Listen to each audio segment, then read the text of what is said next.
விஜயை காலி பண்ணுவதற்கு ஒவ்வொரு கட்சியிலையுமே அந்த இணைய கூலிப்படைகள் ஓவர் டைம் போட்டு வேலை பார்த்துக்கிட்டு இருக்காங்க. முக்கியமா திமுகவுடைய இணைய கூலிப்படைகள் ரொம்ப ஸ்ட்ராங்கா இருக்காங்க. 234 தொகுதிகளையும் விஜய் தான் வேட்பாளர்னு சொன்னாரு. அதை பாண்டிச்சேரிக்கு அப்ளை பண்ணணும்னா 30 தொகுதிகளுக்கும் விஜய் தான் வேட்பாளர், அப்படிதான் நம்ம எடுத்துக்கணும். தாவேகாக்கு 25% 30% வாக்குகள் இருக்கு. இவங்க ஒரு பெரிய அளவில் ஜெயிப்பாங்க. 30% பார்த்தீங்கன்னா இவங்களுக்கு வெற்றியே கிடைக்கும். ஒரு 30% அப்படின்னு நீங்கள் கணக்கு போடும்போது கிட்டத்தட்ட ஒரு 75 தொகுதிக்கு மேல் தாவேகா ஜெயிக்குங்கிற மாதிரிலாம் தகவல் வருது. திடீர்னு பார்த்தீங்கன்னா இல்லை திமுகவுக்கு 40+, அதிமுக கூட்டணிக்கு 39, தாவேகாக்கு 9% தான் கிடைக்கும் அப்படின்னு வரும்போது இதை எப்படி எடுத்துக்கிறதுனே தெரியல. இந்த தேர்தலை பொறுத்த வரைக்கும் திமுக ஆட்சி மீது இப்ப நம்மை போன்றவர்களுக்கு விமர்சனங்கள் இருந்தாலும் மக்கள் கிட்ட பாத்தீங்கன்னா ஒரு பெரிய எதிர்ப்பு உருவாகல. இவங்களை ஆட்சியிலேருந்து அகற்றியே தீரணும், என்ன இவங்க இந்த நாட்டை விட்டு போனாதான் இந்த நாட்டுக்கே விமர்சனம், அந்த மாதிரியான மனநிலை மக்கள் கிட்ட இல்லை. அந்த உண்மையை நம்ம ஒத்துக்கிட்டு தான் ஆகும். இந்த முறை வாக்கு சதவீதம்ங்கிறது என்னுடைய கணிப்புப்படி ஒரு 85% இருப்பதற்கு வாய்ப்பு இருக்கு. இந்த இளைஞர்கள் எல்லாமே கண்டிப்பாக வாக்குச்சாவடிக்கு வருவார்கள். ஸோ இதெல்லாம் தான் விஜய் ஒரு வேறொரு இடத்துக்கு நகர்த்தும்னு நினைக்கிறேன். சம்மர் வந்தாச்சு. What's your plan for this holiday? GT Holidays, South India's #1 travel brand.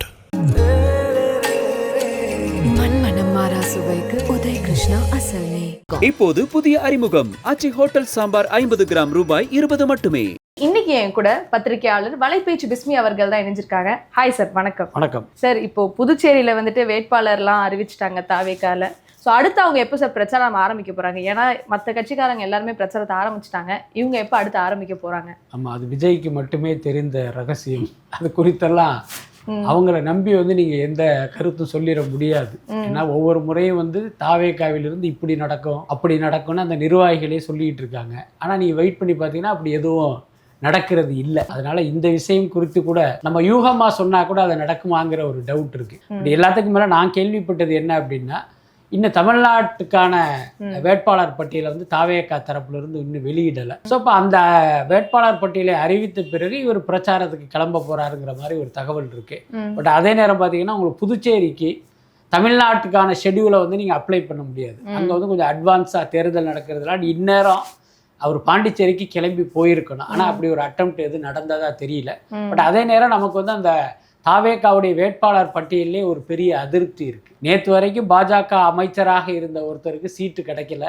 அந்த அதிருப்தியில அந்த கட்சி ஆபீஸ்ல போய் சண்டை போடுறாரு. கொஞ்ச நேரம் கழிச்சு கட்சியிலிருந்து விலகுறாரு. அடுத்த கொஞ்ச நேரத்தில் பார்த்தா தாவேகா வேட்பாளர் பட்டியலில் அவருடைய பேர் இருக்கு. அது இல்லாமல் இன்னும் 2 பாஜக நிர்வாகிகளுக்கு அது உள்ள சீட்டு இவங்க கொடுத்துருக்காங்க. அப்போ ஒரு பக்கம் நாங்கள் பிளவுவாத சக்திகளுக்கு எதிராக கட்சி ஆரம்பிச்சிருக்கோம்னு சொல்லிட்டு, அப்புறம் நேற்று வரைக்கும் பாஜகவில் அமைச்சராக இருந்த ஒருத்தருக்கு நீங்கள் சீட் கொடுக்குறீங்க அப்படின்னா அப்போ உங்களையே நம்ம என்ன பார்வை கொண்டு பார்க்குறது அப்படிங்கிறது தெரியல. பட் இதெல்லாமே தாவேகாவுக்கு ஒரு பெரிய பின்னடைவை கொடுக்கும் அப்படின்னு தான் நினைக்கிறேன். ஏன்னா இன்னும் நிறையா விஷயங்கள் அவங்க இன்னும் பண்ணலை அப்படிங்கிறதுனால பின்னடைவு இருக்கும். நீங்கள் சொன்ன மாதிரி நிறையா பேர் பாஜகலேருந்து சேர்ந்துருக்காங்க. நிறைய புதுமுகங்களும் இருக்காங்க.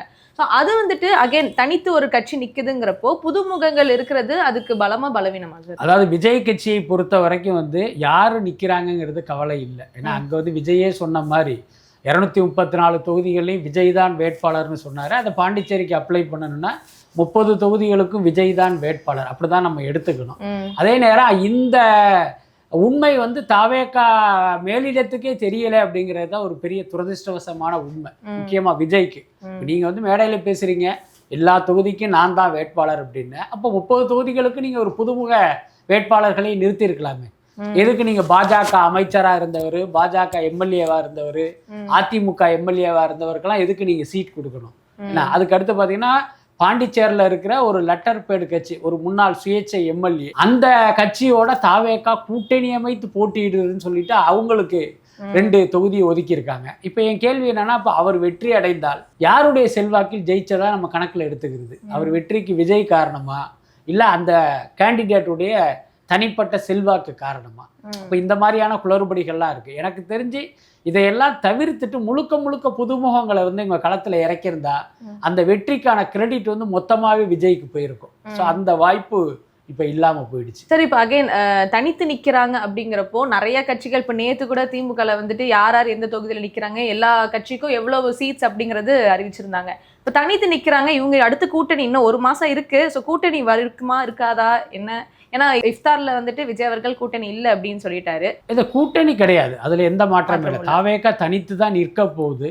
அதே நேரம் இந்த பாண்டிச்சேரியில் ஏதோ ஒரு லெட்டர் பேடு கட்சி வந்த மாதிரி தமிழ்நாட்டிலே அப்படி ஏதாவது ஒரு லெட்டர் பேடு கட்சி வந்துருச்சுன்னா அது ஒரு பெரிய காமெடியாக மாறிடும். என்னன்னா தாவேக்காங்கிறது வந்து ஒரு பெரிய ஒரு பலம் வாய்ந்த கட்சியாக நீங்கள் ஒரு பில்டப் கொடுத்துருக்கீங்க. தாவேக்காவுக்கும் திமுகவுக்கும் தான் போட்டின்னு சொல்கிறீங்க. அப்படி இருக்கும்போது நீங்கள் ஒரு லெட்டர் பேடு கட்சியோட கூட்டணி அமைக்கும் போது அது ஒரு பெரிய காமெடியாக மாறிடும். இப்போ பாண்டிச்சேரியில் அப்படி தான் ஆச்சு. அந்த மாதிரி இங்கே யாராவது மற்ற கூட்டணிகளில் இடம் கிடைக்காத இந்த ஒரு நபர் கட்சி, ஏரியா கட்சி, லெட்டர்பேடு கட்சின்னு நிறைய இருக்கு. அப்படி யாராவது இந்த பக்கம் ஒதுங்கி அவங்களையும் இவங்க உள்ளுக்குள்ள இழுத்து போட்டு நாங்களும் கூட்டணி அமைச்சிருக்கோம்னு சொல்லிடுவாங்களோன்னு ஒரு பயம் இருக்கு. என்னுடைய தனிப்பட்ட கருத்தா கேட்டீங்கன்னா தாவேகா தனித்து நிற்கணும், அதுதான் சரியாக இருக்கு. வெற்றி தோல்வி என்பதை தாண்டி உங்களுக்கு எவ்வளவு வாக்கு வங்கி இருக்கு அப்படிங்கிறத நீங்க சாலிடா வந்து காட்டிடலாம். இந்த தேர்தலில் உங்களுக்கு ஒரு உடனடி வெற்றி கிடைக்கலனாலும் அடுத்த தேர்தலில் வந்து நீங்க ஒரு முக்கியமான பிளேயராக மாறுவதற்கு இந்த வாக்கு சதவீதம் காரணமா இருக்கு. இப்ப பாருங்க, சீமான்கிற ஒரு நபர் ஒரு நோட்டாவோட போட்டி போடுற அளவுக்கு தான் இருந்தார், ரைட்டா? ஆனா அவருக்கு பாருங்க கடந்த தேர்தலில் ஒரு 36 லட்சம் வாக்குகள் கிடைத்த பிறகு இன்னைக்கு பாத்தீங்கன்னா ஒரு கொம்பு முளைச்சி தீகிறார். புரியுதா இல்லையா? ஸோ அதுக்கு காரணம் அந்த வாக்குகள் தானே காரணம். ஏன்னா அந்த மாதிரி தாவேக்கா தனித்து இந்த தேர்தலில் நிற்கணும், அதுதான் சரியான வழிமுறையா இருக்கும். அப்போதான் அவங்க யாருன்னு அவங்களுக்கு தெரியும். ஓகே சார், இப்போ அடுத்து வந்துட்டு இப்போ ஏஎன்எஸ் நிறுவனம் ஒரு சர்வே எடுத்தாங்க. அதில் வந்துட்டு 180 தொகுதியில் வந்துட்டு திமுக ஜெயிக்கும் அண்ட் தாவேக்காக்கு 9% அப்படிங்கிற ஒரு சர்வே தான் கொடுத்துருக்காங்க. இது உண்மையா இல்லையா? இது எப்படி நம்ம எடுத்துக்கலாம்? அதாவது பார்த்தீங்கன்னா இந்த சர்வே முடிவுகளை நம்ம வந்து நம்புவதற்கும் நிராகரிப்பதற்கும் நமக்கு வந்து ஒரு அசாத்தியமான அறிவு தேவைப்படுது. அதுதான் ரொம்ப முக்கியமான விஷயம். என்ன காரணம் அப்படின்னா, சில சர்வே முடிவுகள் நேர்மையானதாக இருக்குது, சில சர்வே முடிவுகள் ஏன்னா அரசியல் கட்சிகளால் நடத்தப்பட்டு அல்லது அரசியல் கட்சிகளிடம் பணம் வாங்கி கொண்டு ஒரு சர்வேயை நடத்தி அதை வந்து ஊடகங்களில் கசிய விடுறது. இதன் மூலமாக பார்த்தீங்கன்னா ஒரு தகவலை வந்து மக்கள்கிட்ட வந்து அப்படி பதிய வைக்கிறது. இந்த கட்சி தான் ஜெயிக்கும், இந்த கட்சி தோத்துரும் அப்படின்னு ஒரு நேரேட்டிவ் செட் பண்ணுறதுக்கு இந்த சர்வே முடிவுகள் உதவுது. அதனால் இந்த முடிவுகள்லாம் வரும்போது இது உண்மையிலேயே எடுக்கப்பட்டதா இல்லை இப்படி ஒரு நேரேட்டிவ் செட் பண்ணுறதுக்காக எடுக்கப்பட்டதா அப்படிங்கிறதே நம்மளால் இனம் காண முடியலை. என்ன காரணம்னு கேளுங்க, ஒரு 2 வாரத்துக்கு முன்ன வரைக்கும் அல்லது ஒரு 3 வாரத்துக்கு முன்ன வரைக்கும் பல சர்வே முடிவுகள் என்ன சொல்லிச்சு அப்படின்னா தாவேக்காக்கு 25% 30% வாக்குகள் இருக்கு, இவங்க வந்து ஒரு பெரிய அளவில் ஜெயிப்பாங்க, இன்னும் சொல்ல போனால் ஒரு 30% பார்த்தீங்கன்னா இவங்களுக்கு வெற்றியே கிடைக்கும். ஒரு 30% அப்படின்னு நீங்கள் கணக்கு போடும்போது கிட்டத்தட்ட ஒரு 75 தொகுதிக்கு மேல் தாவேக்கா ஜெயிக்குங்கிற மாதிரிலாம் தகவல் வந்தது. இப்போ திடீர்னு பார்த்தீங்கன்னா இல்லை திமுகக்கு 40+, அதிமுக கூட்டணிக்கு 39, தாவேக்காக்கு 9% தான் கிடைக்கும் அப்படின்னு வரும்போது இதை எப்படி எடுத்துக்கிறதுனே தெரியல.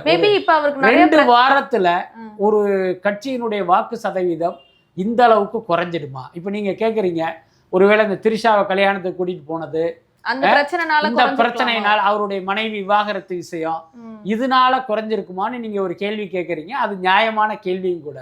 ஆனா இப்ப இவருக்கு குறைஞ்சதுக்கு இதெல்லாம் நம்ம காரணம்னு எடுத்துக்கலாம். அதிமுகவுக்கு திடீர்னு 39% வந்ததுக்கு என்ன காரணமா இருக்க முடியும்? ஒருவேளை அந்த கூட்டணியில தமிழ் மாநில காங்கிரஸ் ஜி.கே. வாசன் கட்சி சேர்ந்ததுனால அவருக்கு இவ்வளவு பெரிய வெற்றி வாய்ப்பு வந்துருச்சுன்னா நம்ம காமெடியை அர்த்தம் எடுத்துக்க முடியுமா? நிச்சயமா முடியாது. அதனால இந்த முடிவை வந்து நம்மளால சரியா இனம் காண முடியல. அதுக்கப்புறம் பாத்தீங்கன்னா இன்றைக்கு அரசியல் கட்சிகள் பல்வேறு வகையில் மக்களுடைய மண்டையை கழுவுற முயற்சியில இருக்காங்க. அது எப்படின்னா, நாங்க இதெல்லாம் செஞ்சிருக்கோம் அப்படின்னு சொல்லி மக்களை கவர்வது ஒரு பக்கம், இவர் வந்து இதெல்லாம் செய்யலேன்னு சொல்லி அவர்களை பலவீனப்படுத்துவது இன்னொரு பக்கம். இப்ப புது ஸ்ட்ராட்டஜி என்ன அப்படின்னா, இந்த மாதிரி கருத்து கணிப்புகள் விட்டு அவர் ஜெயிக்க மாட்டாரு, ஏன்னா அவர் வந்து ஒரு தோக்க போறவரு அப்படின்னு வந்து ஒரு நேரேட்டிவ் செட் பண்றதும் இப்போ ஒரு உத்தியா இருக்கு. இப்போ ஒரு நிறுவனமோட தான் நம்ம வந்து எடுத்துக்க முடியாது. பட் நான் வந்துட்டு நிறைய ஊடகங்கள்ல வாக்ஸ்பாட் அப்படின்ட்டு பப்ளிக் ஒப்பீனியன்ல டைரக்டா போய் எடுக்கிறாங்க. அதுல வந்துட்டு அதிகமா பாத்தீங்கன்னா தாவிக்காக்கு தான் நிறைய இருக்கு நான் பார்த்த வரை. இது எந்த கருத்து கணிப்புல இதை எப்படி எடுத்துக்கிறது?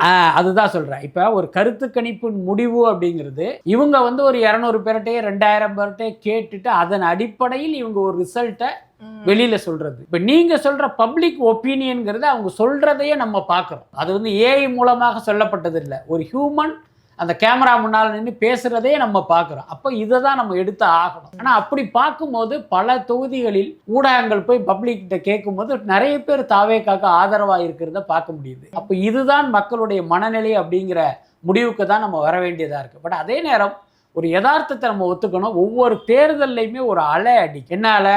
திமுக ஆதரவு அலை, அதிமுக எதிர்ப்பு அலை, ஜெயலலிதா ஆதரவு அலை, ஜெயலலிதா எதிர்ப்பு அலை, இந்த மாதிரி ஏதோ ஒரு காரணத்தினால் அப்படி ஒரு வேவ்ஸ் இருக்கும். ஆனால் இந்த தேர்தலை பொறுத்த வரைக்கும் திமுக ஆட்சி மீது இப்போ நம்மை போன்றவர்களுக்கு விமர்சனங்கள் இருந்தாலும் மக்கள் கிட்ட பார்த்தீங்கன்னா ஒரு பெரிய எதிர்ப்பு உருவாகலை. இவங்களை ஆட்சியிலேருந்து அகற்றியே தீரணும், என்ன இவங்க இந்த நாட்டை விட்டு போனாதான் இந்த நாட்டுக்கே விமோசனம், அந்த மாதிரியான மனநிலை வந்து மக்கள் கிட்ட இல்லை. அந்த உண்மையை நம்ம ஒத்துக்கிட்டு தான் ஆகணும். ஏன்னா இப்போ ஸ்டாலின் அவர்கள் பார்த்தா நமக்கு கோவம் வருங்கிற ஃபிகர் மாதிரி அவர் இல்லை. ஆனா மற்ற அமைச்சர்களை பார்த்தா மேபி நமக்கு வந்துட்டு அந்தந்த தனிப்பட்ட தொகுதியில அவங்களுக்கு மக்களுக்கு கோவம் இருக்கலாம். இவங்க வந்துட்டு ஐயோ சர்வாதிகம் பண்றாங்க அப்படிங்கிற ஒரு இது இல்லாதனால மக்களுக்கு அந்த அளவுக்கு எதிர்ப்பு இல்லைன்னு நினைக்கிறேன். ஆமா, அந்த எண்ணம் இல்லை. இன்னொரு பக்கம் பார்த்தீங்கன்னா மக்கள் நலத்திட்டங்கள்ல வந்து அவங்க தொடர்ந்து வந்து அதை வெற்றிகரமாக செஞ்சுக்கிட்டு இருக்காங்க. அது ஒரு முக்கியமான காரணம். இப்போ நீங்கள் பெண்கள் அப்படின்னு எடுத்துக்கிட்டிங்கன்னா இப்போ அவர்களுக்கு வந்து இந்த இலவச பஸ் வசதி, இப்போ 5000 ரூபா திட்டம் கொடுத்த 5000 இருக்கட்டும், மகளிர் உதவித்தொகை, இந்த மாதிரி பல்வேறு விஷயங்களில் பார்த்தீங்கன்னா பெண்களை வந்து பெரிய அளவில் அவங்க கேப்சர் பண்ணியிருக்காங்க. கொஞ்சம் படித்த அல்லது வந்து விஜயினுடைய ரசிகைகளாக இருப்பவர்கள் விஜய்க்கு தான் ஓட்டு போடுவேன்னு இருக்காங்க. ஆனால் நார்மலாக உள்ள பெண்கள் பார்த்தீங்கன்னா திமுக ஆதரவு மனநிலையில் இருக்காங்க. அதே மாதிரி ஒவ்வொரு செக்டாரையுமே அவங்க ஏதோ ஒரு வகையில் வந்து அவங்க கவர் பண்ணி வச்சிருக்காங்க. ஸோ இதெல்லாமே அந்த திமுக எதிர்ப்பு அலை உருவாகாமல் இருப்பதற்கு ஒரு முக்கிய காரணம். பட் அதே நேரம் திமுக ஆட்சியையும் ஊழலையும் வந்து உங்களால் பிரிக்கவும் முடியாது, தவிர்க்கவும் முடியாது. அது ஒரு பக்கம் நடந்துகிட்டு தான் இருக்கு. ஆனா என்னன்னா கடந்த காலங்கள்லாம் திமுக ஊழல்கள் பெரிய அளவுல ஊடகங்கள் மூலமாக செய்தியாகி மக்கள் கிட்ட போய் சேரும். ஆனா இப்ப பாத்தீங்கன்னா ஊடகங்கள் அதையெல்லாம் பெருசா கவர் பண்றது இல்லை. இப்போ உதாரணத்துக்கு அறப்போர் இயக்கம் போன்ற அமைப்புகள் திமுகவுடைய ஊழல்களையே வந்து ஒரு ஆதாரத்தோட எடுத்துட்டு வந்தாலும் அதை வந்து இந்த செய்தி சேனல்களும் சரி அச்சு ஊடகங்களும் அதை பெருசா கேரி பண்றது இல்லை. அதுக்கு என்ன காரணம் அப்படின்னா இது வந்து ஒரு பாஜக ஃபார்முலா தான். பாஜக ஒவ்வொரு மக்களவை தேர்தலின் போதும் இந்தியாவில் இருக்கிற அத்தனை ஊடகங்களையுமே வாங்கிடுவாங்க. என்ன அங்கே வேலை பார்ப்பவர்களை பணம் கொண்டு வாங்கிறது, நிர்வாகத்துக்கு விளம்பரத்தை கொடுத்து அவங்களுடைய அடிமையா மாத்துறது, கிட்டத்தட்ட அதை வந்து இப்ப திமுகவும் இங்க பண்ணிட்டு இருக்காங்க. அவங்கள பத்தின எதிர்ப்பு எதுவுமே ஊடகங்கள்ல வரல. ஆமா, இவர்கள் ஊழல் செய்ததாக இருந்தாலும் அது மக்கள்கிட்ட போய் சேரவே இல்லை. நீங்க மக்கள்கிட்ட போய் சேரும் போதுதான் என்னடா அது நம்ம பணத்தை கொள்ளையடிக்கிறாங்களா, அப்ப இவங்களை ஆட்சியிலிருந்து அகற்றணுங்கிற ஒரு கோபம் மக்களுக்கு வரும். ஆனா அப்படி ஒரு விஷயமே மக்கள்கிட்ட போய் சேராத போது அப்படி ஒரு எதிர்ப்பு அலை உருவாவதற்கு வாய்ப்பு இல்லாம போயிடுச்சு. 15% வந்துட்டு தாவேக்காக்கு ஓட்டு விழுவும் அப்படின்னு சொல்றாங்க. ஆனா இப்போ தாவேக்காக்கு உழுற ஓட்டு பெரும்பான்மை எந்த கட்சியில இருந்து விழுவும் அப்படின்னு நம்ம எதிர்க்கலாம். ஏன்னா இப்போ விஜய் அவர்களுக்கு இளைஞர்கள் அணி ஓட்டு நிறைய இருக்கும், சீமான் அவர்களுக்கு இதுவரை இளைஞர்கள் கொஞ்சம் அதிகமா ஓட்டுட்டு இருந்தாங்க. அப்ப சீமான் அவர்களோட ஓட்டு நிறைய இவருக்கு பிரியும் அப்படின்னு எடுத்துக்கலாமா? அதாவது தாவேக்காவுக்கு கிடைக்க போற வாக்குகளில் பெரும்பாலான வாக்குகள் வந்து சீமானுடைய வாக்குகள் தான். அவன் 36 லட்சம் கடந்த தேர்தலில் அவர் அதிகபட்சமாக வாங்கியிருக்காரு. அதை வச்சு தான் அவர் மாற தட்டிக்கிட்டு நிற்கிறார் இன்னைக்கு. ஆனால் அதிலிருந்து ஒரு 30 லட்சம் வாக்குகள் நிச்சயமாக விஜயை நோக்கி இடம்பெயருங்கிறது என்னுடைய கணிப்பு. என்ன காரணம் அப்படின்னா இப்போ சீமான் பேசுகிற தமிழ் தேசிய கொள்கையின் பால் ஈர்க்கப்பட்ட கூட்டம் இருக்குல்ல, அவங்க வந்து சீமானுக்கு தான் ஓட்டு போடுவாங்க. அது வந்து ரொம்ப ரொம்ப குறைவானவர்கள் தான். இவ்வளவு நாள் அவருக்கு விழுந்த ஓட்டு அப்படிங்கிறது பார்த்தீங்கன்னா இளைஞர்கள், திமுக அதிமுக ரெண்டுமே கிரிஞ்சு, இவங்க ரொம்ப காலமா இருக்காங்க, இவங்களோட நம்மளால கனெக்ட் ஆக முடியல, இவங்களுக்கு மாற்று யாரு அப்படின்னு ஒவ்வொரு இளைஞர்கள் மனதிலுமே அந்த கேள்வி இருக்கு. அப்புறம் அந்த புதிய வாக்காளர்கள் அவர்களுடைய சாய்ஸாகவும் சீமான் இருந்தார். என்னன்னா இவங்க ரெண்டு பேருமே இவங்களுக்கு பிடிக்காது. அதுக்கு அடுத்து அந்த 36 லட்சம் வாக்குகளில் பெரும்பாலான வாக்குகள் விஜய் ரசிகர்கள். அவங்களுடைய பாயிண்ட் ஆஃப் வியூ என்ன அப்படின்னா திமுக ஆட்சி காலத்திலும் விஜயினுடைய படத்தை டிஸ்டர்ப் பண்ணியிருக்காங்க, அதிமுக ஆட்சி காலத்திலும் விஜயினுடைய படத்தை டிஸ்டர்ப் பண்ணியிருக்காங்க. அப்போ ரெண்டு பேருமே விஜயினுடைய எதிரிகள் தான். அப்போ நம்ம வாக்குகளை யாருக்கு போடணும் அப்படின்னா விஜயினுடைய நண்பர் யாருன்னா சீமான். அந்த நேரத்தில் அவர் விஜயினுடைய நண்பராக தன்னை காட்டிக்கிட்டாரு.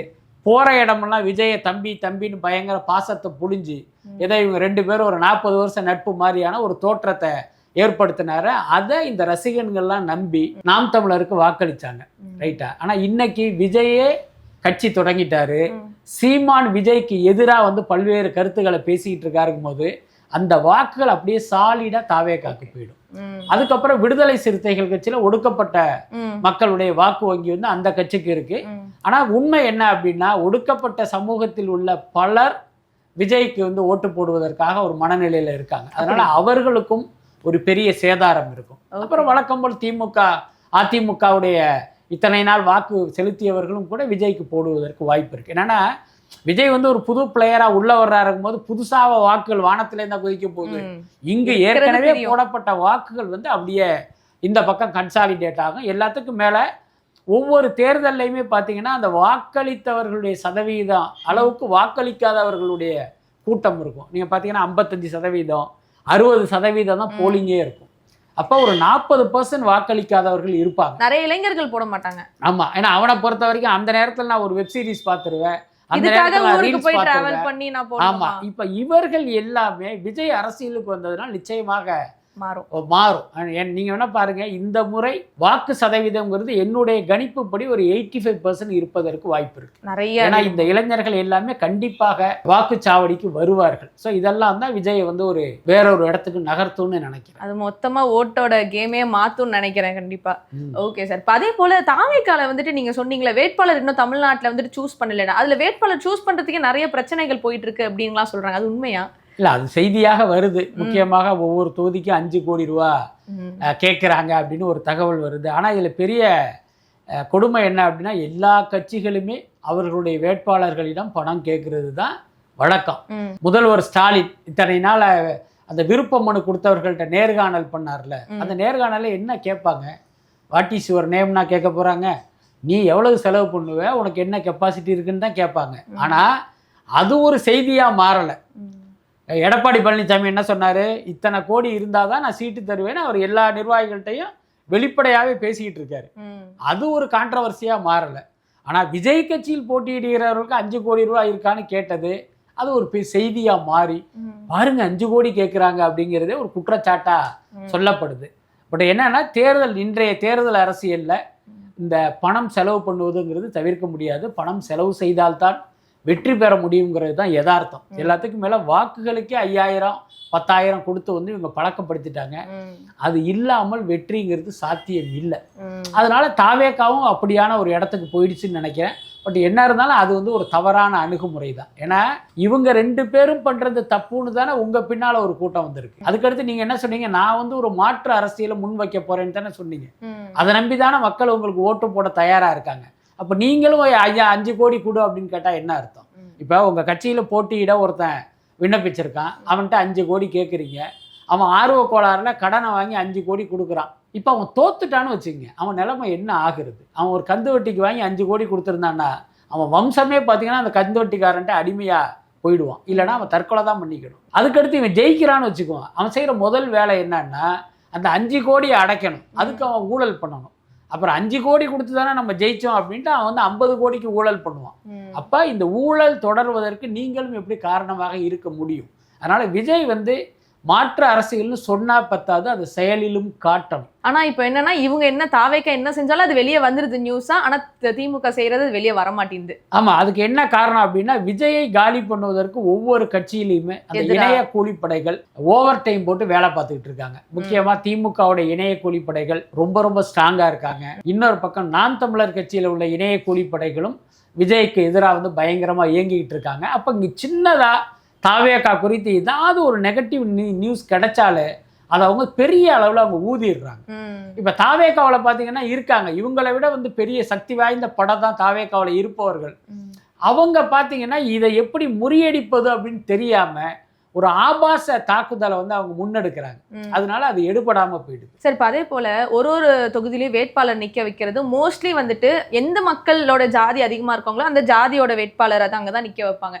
இப்போ 4 பேர் வந்து நிற்கிறாங்க அப்படின்னா, ஒரு மக்கள் இப்போ நான் ஓட்டு போடுறேன்னா என் ஜாதிக்காரன் அங்கே நிற்கிறான் அப்படிங்கிறனால ஓட்டு போடுவாங்களா? இல்லை எனக்கு என் ஜாதிக்காரங்க இருந்தாலும் பரவாயில்ல, எனக்கு இந்த கட்சிக்கு தான் ஓட்டு போடணும் அப்படின்ட்டு போடுவாங்களா? பெரும்பாலான மக்கள் எந்த மாதிரியான இதில் ஓட்டு போடுவாங்க சார்? அதாவது அது ஒவ்வொரு பகுதியையும் பொறுத்து இந்த கருத்து வந்து மாறுபடும். இப்போ இதை சென்னை போன்ற நகரங்களில் வந்து யாரும் சாதியை வந்து பெருசா பார்க்கறது இல்லை. இன்னும் சொல்ல போனா இங்க யாரு என்ன சாதினே நமக்கெல்லாம் தெரியாது. அதனால இங்க பொறுத்த வரைக்கும் அந்த கட்சி என்ன அல்லது அந்த கேண்டிடேட் அப்படிதான் பார்ப்பாங்க. அதே நேரம் நீங்க வந்து அந்த பக்கம் போயிட்டீங்க அப்படின்னா அங்கே வந்து சாதி அப்படிங்கிறது ஒரு முக்கியமான ரோல் பண்ணும். உதாரணத்துக்கு பாமக, அது வந்து பாட்டாளி மக்கள் கட்சின்னு ஒரு பொதுவான பெயரில் இயங்கினாலும் அது வந்து ஒரு சாதி கட்சி தான். வன்னியர்களை நம்பியே நடத்தப்படுகிற ஒரு கட்சி தான். அவங்கள பொறுத்த வரைக்கும் ஒவ்வொரு தேர்தல் கூட்டணிக்கும் போகும்போது என்ன பேரம் பேசுவாங்கன்னா, எங்களுக்கு எவ்வளவு பணம் தர்றீங்க, 500 கோடி 600 கோடின்னு வாங்கி அதில் பாதியை வீட்டில் வச்சுட்டு பாக்கியை செலவு பண்ணுவாங்க. அதுக்கு அடுத்து அவங்க கேட்குற தொகுதிகள் பார்த்தீங்கன்னா எல்லாமே வட மாவட்டங்களில் தான் இருக்கும். அதாவது வன்னியர்கள் எங்கே அடர்த்தியாக வாழ்கிறாங்களோ அந்த தொகுதியை தான் அவங்க கேட்பாங்க. இந்த முறையும் அவர்களுக்கு அப்படிப்பட்ட தொகுதிகள் தான் கேட்டிருக்காங்க, அதுதான் கொடுக்கப்படும். அப்போ நீங்கள் பாமக சார்பாக ஒருத்தன் நிற்கிறானாலே மக்களுக்கு தெரியும் இவர் வன்னியர் தான். என்ன அப்போ அந்த சாதிய எண்ணம், அந்த சாதி பாசம் உள்ளவர்கள் அந்த மாதிரி கேண்டிடேட்டுக்கு தான் வாக்களிப்பாங்க. அது வந்து வழக்கமாக நடக்கிறது தான். ஒன்றும் இல்லை, இப்போ சீமான் பாருங்க, நாம் தமிழர் கட்சின்னு தமிழர்களுக்காக ஒரு கட்சி வச்சிருக்காரு. ஆனால் மயிலாப்பூர் உடைய நாம் தமிழர் வேட்பாளர் யார் அப்படின்னா பிராமண சமூகத்தை சேர்ந்தவங்க. அதே மாதிரி இன்னும் 2 பிராமணர்களுக்கு வாய்ப்பு கொடுத்துருக்காரு. அப்போ எங்கெல்லாம் பிராமணர்கள் அடர்த்தியாக இருக்காங்களோ அங்கெல்லாம் பிராமண சமூகத்தை சேர்ந்த வேட்பாளர் அப்படிங்கும்போது சீமானும் கூட சாதி அரசியல் தான் பண்ணுறாரு. ஆனால் பேசுகிறது தமிழர்களுக்கான அரசியலை முன்னெடுக்கிறதா மேடையில் முழங்குறாரு, முஷ்டியை ஒசத்துறாரு. ஆனால் இவருக்குள்ளும் அந்த சாதிய உணர்வு இருக்குங்கிறதுக்கான வெளிப்பாடு தான் இந்த மாதிரியான வேட்பாளர் தேர்வு எல்லாமே. இப்போ தாவேக்கா எப்படி பிரிப்பாங்கன்னு நினைக்கிறீங்க? தாவேக்காவிலையும் இந்த இது இருக்கும்னு தான் நான் நினைக்கிறேன். ஏன்னா ஏன் மக்களை பொறுத்த வரைக்கும் தாவேக்காவுடைய வேட்பாளர் என்ன சாதின்னு பார்த்து வாக்களிக்க போறது இல்லை, அதுதான் உண்மை. தாவேக்காக்கு விழுகிற ஒவ்வொரு ஓட்டுமே விஜய்க்காக தான். ஆனா இதை விஜய் புரிஞ்சுக்கணும். ஆனா கூட இருக்கிற எல்லாருமே இல்லைங்க நம்ம சாதியை பார்த்து தான் போடணும் அப்படின்னு அவருடைய மண்டையை கழுவுனா இவரும் கூட அந்த மாதிரியான கேண்டிடேட்டை அறிவிப்பதற்கு வாய்ப்பு இருக்கு. அது வந்து இந்த தேர்தல் அரசியலில் தவிர்க்க முடியாது. ஆனா இப்படி தவிர்க்க முடியாதுன்னு சொல்லி வந்து நீங்க தப்பிக்க முடியாது. ஏன்னா நீங்கள்லாம் இதையெல்லாம் மாற்றணும். அப்படி இல்லைன்னா நீங்க தேவையில்லையே, எதுக்கு தமிழ்நாட்டு அரசியலுக்கு இன்னொரு கட்சி எதற்கு? என்ன இதே மாதிரி சாதியை பார்த்து வேட்பாளர்களை அறிவிக்கணும் அப்படின்னா ஏற்கனவே இருக்கிறவங்களே போதுமே, நீங்க வேற எதற்கு? அப்ப நீங்க வந்து வேறொரு அரசியலை முன்னெடுக்கணும் அப்படின்னா இந்த மாதிரியான கணக்குகளை எல்லாம் அப்படி தள்ளி விடணும், இடது கையால் வந்து புறம் தள்ளணும். அதே போல அடுத்து நேத்து திமுக வந்துட்டு அறிவிச்சதுல வந்துட்டு கமல்ஹாசன் அவர்கள் இந்த தடவை போட்டி போடல அப்படின்னு சொல்றாங்க. எதற்காக சார் இந்த தடவை அவர் போட்டி போடாம இருக்காரு? அதாவது இப்போ ஒரு பழமொழி ஒன்று கேள்விப்பட்டிருப்பீங்கன்னு நினைக்கிறேன், சீச்சி இந்த பழம் புளிக்கும்னு ஒரு இது கேள்விப்பட்டிருப்பீங்க. கிட்டத்தட்ட அந்த மாதிரியான விஷயம்தான். மக்கள் நீதி மய்யம் கட்சியை பொறுத்த வரைக்கும் நடிகர் கமல்ஹாசனின் கட்சியாக இருந்தாலும் ஒரு பெரிய தொண்டர் பலமோ வாக்கு வங்கியோ இல்லாத, என்னுடைய பாசையில் சொல்லணும்னா ஒரு லெட்டர்பேடு கட்சி தான் மக்கள் நீதி மையம். நான் இப்படி சொல்வதன் மூலமாக நம்ம கமலை அவமானப்படுத்துகிறோம் அல்லது கமலை குறைத்து மதிப்பிடுகிறோன்னு சில பேர் வருத்தப்படுறதுக்கு வாய்ப்பு இருக்குது. அவர்களுக்காக ஒரு சம்பவத்தை நம்ம சொல்லுவோம். எனக்கு தெரிஞ்சு உலகத்திலேயே ஒரு கட்சியினுடைய நிர்வாகிகள் கூட்டம் ஒரு ஹோம் தியேட்டரில் நடந்தது மக்கள் நீதி மையம் கட்சிக்கு தான். ஸோ அந்த அளவுக்கு தான் இந்த கட்சி இருக்குது. அதே நேரம் கமல்ஹாசன் தன் கூட்டணியில் இருப்பதால் அல்லது தங்களுக்கு நட்பு ரீதியாக நெருக்கமாக இருப்பதால் அந்த கட்சியை திமுக கூட்டணியில் வச்சிருக்கு. அதுக்காக கமல்ஹாசனுக்காக பார்த்தீங்கன்னா ஒரு 10 சீட்டு 20 சீட்டை எடுத்து கொடுத்துட முடியாது. ஏன்னா அரசியல் வேறு நட்பு வேறு. ஏன்னா கமல்ஹாசனை வச்சு அவருக்கு ஒரு 150 கோடி சம்பளம் கொடுத்து ஒரு படம் எடுத்துடலாம். அதுக்காக 10 தொகுதியெல்லாம் கொடுத்துட முடியாதுங்கிறதுல திமுக ரொம்ப தெளிவாக இருக்கு. கமல்ஹாசனுடைய பாயிண்ட் ஆஃப் வியூ என்னன்னா, நம்ம இவ்வளோ பெரிய நடிகர், நம்ம வந்து இவங்க கொடுக்குற 2 சீட்டு 3 சீட்டில் போட்டிட்டா நம்ம கௌரவம் என்ன ஆகுறது அப்படின்னு அவருக்கு ஒரு வருத்தம். எல்லாத்துக்கும் மேல அவங்களுடைய டார்ச் லைட் சின்னத்துல போட்டி போட முடியாது, நீங்க உதயசூரியன் சின்னத்துல தான் போட்டியிடுன்னு அவங்க கொடுத்த நிர்பந்தம். இதுக்கு வந்து கமலுக்கு உடன்பாடு இல்லை. அதனால என்ன பண்ணிட்டாரு, இப்படி ஒரு அவமானம் தேவையா அப்படின்ட்டு ரொம்ப பெருந்தன்மையானவராக தன்னை காட்டிக்கொள்வதற்காக இது என்னுடைய கடமை, நான் வந்து ஒரு பெரிய ஜனநாயக புரட்சி பண்றேன் அப்படின்னு அந்த போட்டியிலிருந்து நாங்கள் பின்வாங்கி கமல் அவர்கள் எடுத்த முடிவு தான். கண்டிப்பா அவருடைய அறிக்கையிலே தானே சொல்றாரு. ஏன்னா இவங்க வந்து டார்ச் லைட்ல போட்டியிட அனுமதிக்கல, அது எனக்கு விருப்பம் இல்லை, எங்க சின்னத்துல தான் போட்டியிடணும்னு நான் நினைச்சேன், அதுக்கு அவங்க ஒத்துக்கல, அதனால அந்த முடிவை எடுக்கிறேன் அப்படிங்கிற மாதிரி அவர் சொல்லியிருக்காரு. அதுக்கு வந்து பொறுப்பு கடமை அப்படின்னு என்னென்னமோ வார்த்தைகளை எல்லாம் போட்டு விளையாண்டுருக்காரு. இப்போ அதே மாதிரி திமுக நிறைய பேர் இந்த தடவை வந்து நம்ம எதிர்பாராதவங்கலாம் வந்துட்டு கட்சியில வந்து கூட்டணி வச்சிருக்காங்க. ஸோ இந்த கூட்டணி அப்படிங்கிறது மோஸ்டா யார் சார் முதல் கால் எடுப்பா? அதாவது திமுக அவர்களே வந்துட்டு நாங்களே எங்களோட சேருங்க அப்படின்னு சொல்லுவாங்களா, இல்லை அந்த கட்சியினர் வந்துட்டு இல்லை நாங்கள் உங்களோட சேர்ந்து கொண்டு வருவாங்களா? அது ரெண்டுமே நடக்கும். ஏன்னா எல்லா கட்சிகளுக்குமே ஒரு எதிர்பார்ப்பு இருக்கும். இந்த தடவை யார் சார் அதிகமா பண்ண? இந்த தடவை திமுக தான் எல்லாமே வந்து இனிஷியேட் பண்ணது. என்ன காரணம்னா தாவேகா விஜய் வந்து கட்சி ஆரம்பிக்கல அப்படின்னா திமுக கூட்டணியில் வந்து எந்த மாற்றமும் இருந்திருக்காது. ஏன்னா அதுவே ஆல்ரெடி அது வந்து ஒரு வலுவான கூட்டணி தான். அதிமுக கூட்டணியால் தோற்கடிக்க முடியாத கூட்டணி தான் அவங்க. அதனால அது அப்படியே கண்டினியூ ஆகிருக்கும். போன தடவை என்ன சீட்டோ அதே சீட்டு இந்த தடவைன்ட்டு அவங்க அப்படியே சஸ்டைன் ஆகிருப்பாங்க. ஆனால் விஜய் வந்தது வந்து திமுகவை பெரிய அளவில் ஷேக் பண்ணிடுச்சு. நான் ஏற்கனவே சொன்ன மாதிரி அந்த சர்வே முடிவுகள் இவர் 25-30% வர வர வர வர திமுகவுக்கு ஒரு பயம் வந்துடுச்சு. அப்போ நம்மளை வந்து விஜய் வந்து அகற்றிடுவார் ஆட்சி அதிகாரத்திலிருந்து அந்த பயம் வந்ததால் தான் 1% குறைவான வாக்கு வங்கி வச்சிருக்கிற தேமுதிகவை போய் அந்த கூட்டணிக்குள் இணைத்து அவர்களுக்கு ஒரு 10 சீட்டையும் ராஜ்யசபாவை கொடுக்குற அளவுக்கு மாறினது காரணம் வந்து இந்த பயம்தான். இது இல்லை அப்படின்னா அது வேற மாதிரி தான் இருந்திருக்கும். அதனால இந்த தேர்தலை பொறுத்த வரைக்கும் திமுக தான் இந்த வேலைகள் எல்லாத்தையுமே பண்ணாங்க. முழுக்க முழுக்க காரணம் தாவேகா. ஆமா, அதுல எந்த மாற்றமே இல்லை. ஏன்னா தாவேகா வரலை அப்படின்னா இந்த தேர்தலே வேற மாதிரி இருந்திருக்கும். வரப்போற 26ல மேலே தான் நமக்கு தெரியும் என்ன நடக்க போகுது அப்படின்ட்டு. அரசியல் களம் குறித்து நிறைய விஷயங்கள் எங்களோட பகிர்ந்துக்கிட்டீங்க. நேரத்துக்கு ரொம்ப நன்றி. ரொம்ப நன்றி. சம்மர் வந்தாச்சு. What's your plan for this holiday? GT Holidays, South India's #1 travel brand. மண்மனம் மாறா சுவைக்கு உதய் கிருஷ்ணா அசல் நெய். இப்போது புதிய அறிமுகம் ஆச்சி ஹோட்டல் சாம்பார் 50 கிராம் ரூபாய் 20 மட்டுமே.